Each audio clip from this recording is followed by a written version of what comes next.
Joining me now is Christopher Young. He is the chair of the Donald Brin Chair, I should say, of the Non-Western Strategic Thought at the U.S. Marine Corps University. Welcome back to the broadcast. Thank you. Tell us, what was your first reaction when you heard about the result? Well, as one of your earlier commentators noted, it was pretty sweeping. So my first reaction was that most individuals watching this thought that the results would be mixed, but we were most surprised at the wide-ranging results that came about, mostly in the Philippines' favor. How will the result, Christopher, of the arbitration affect the China-U.S. military-to-military relationship going forward? So, by itself, the Permanent Court of Arbitration results will not have a direct effect on military-to-military relations. It's clear just from an interpretation of the law that that's not going to have an effect on the military nor on the bilateral relationship. What will have an effect on the future military-to-military relationship is what the countries of the region do, China included, Philippines included, Vietnam included, what the United States does. And one of the things that the results does is it causes the Philippines perhaps to feel that it is in its rights to have the United States cooperate with it in enforcing some of its disputes with China. So that's a little bit worrying that the results does. One thing the result does do is it reduces some of the political and diplomatic wiggle room that some of the countries have in negotiating with one another. Now, on the flip side of that is the lawyers have spoken. It is clear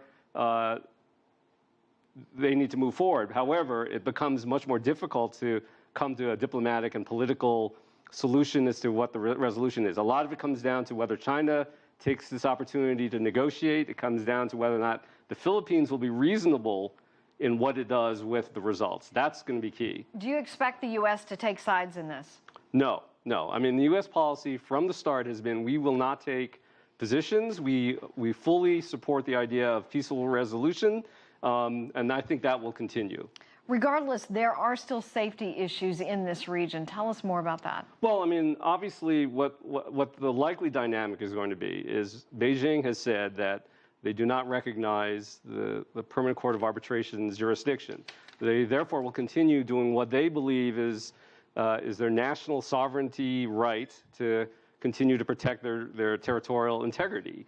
The United States has made the argument that freedom of navigation is a principle that needs to be defended globally and in the South China Sea. So what I predict will happen is that the countries will inch towards greater interactions between their militaries. As the United States will continue to do freedom of navigation operations, China will continue to push back with some of its air and naval operations and to continue to perhaps put assets on some of these islands. And that will mean that the countries' militaries will be interacting with each other in the air and in the sea. That means that this type of interaction, military-to-military exercises, becomes even more important, not less.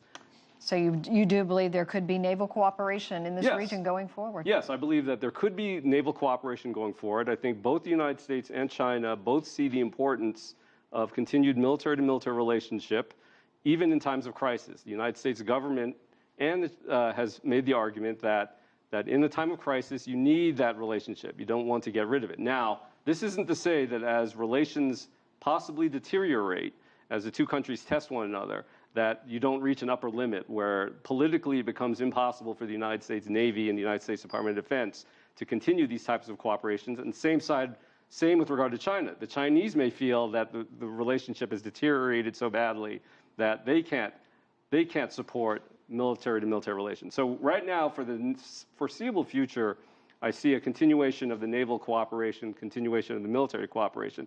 But there is an upper limit that we could reach. I don't see that happening yet. All righty, Christopher Young, Donald Brin Chair of Non-Western Strategic Thought at the U.S. Marine Corps University. We always love having you on. Thank you so much.